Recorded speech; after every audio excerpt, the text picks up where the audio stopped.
New polls coming out of 3 key battleground states indicate that Vice President Harris is ahead of former President Trump. According to polls released this weekend by Siena College for the New York Times, Harris tops Trump by 4 points, 50% to 46%, among likely voters in Michigan, Pennsylvania, and Wisconsin. The surveys, conducted August 5 to 9, are the latest to indicate the transformation of the presidential race in the wake of Harris replacing President Biden at the top of the Democratic Party's national ticket last month. Trump saw his polling edge over Biden expand in the wake of late June's disastrous debate performance by the president, which spurred questions over whether the 81-year-old Biden was physically and mentally up to another 4 years in the White House.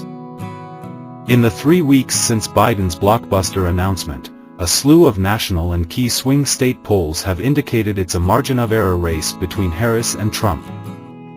According to the new surveys, in a multi-candidate field that also includes Democrat-turned-independent Robert F. Kennedy Jr., Green Party candidate Jill Stein, and independent Cornel West, Harris edges Trump by 2 points in Pennsylvania and holds a 5-point lead in Michigan and 6 points in Wisconsin. Kennedy, who earlier this year enjoyed support in the teens in some polling, registered in the mid-single digits in the new surveys.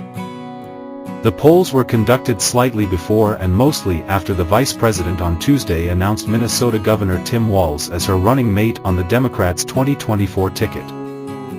The two teamed up for large rallies Tuesday evening in Pennsylvania, and Wednesday in Wisconsin and Michigan.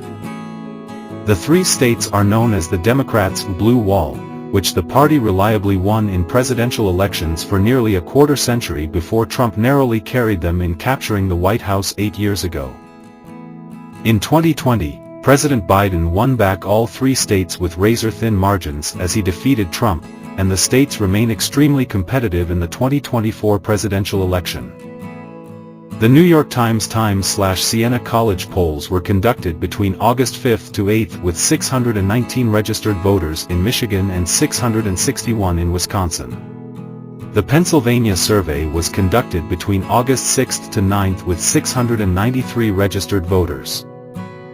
The sampling error for each survey was plus or minus 4.8 percentage points in Michigan, plus or minus 4.3 percentage points in Wisconsin, and plus or minus 4.2 percentage points in Pennsylvania. Besides the bump in polling, Harris has also enjoyed a surge in fundraising since replacing Biden at the top of the Democrats' ticket and again after naming Walz as her running mate. Trump campaign chief pollster and top advisor Tony Fabrizio argues that the surge for Harris won't last. "We are witnessing a kind of out-of-body experience where we have suspended reality for a couple of weeks," Fabrizio told reporters at a Trump campaign briefing on Thursday.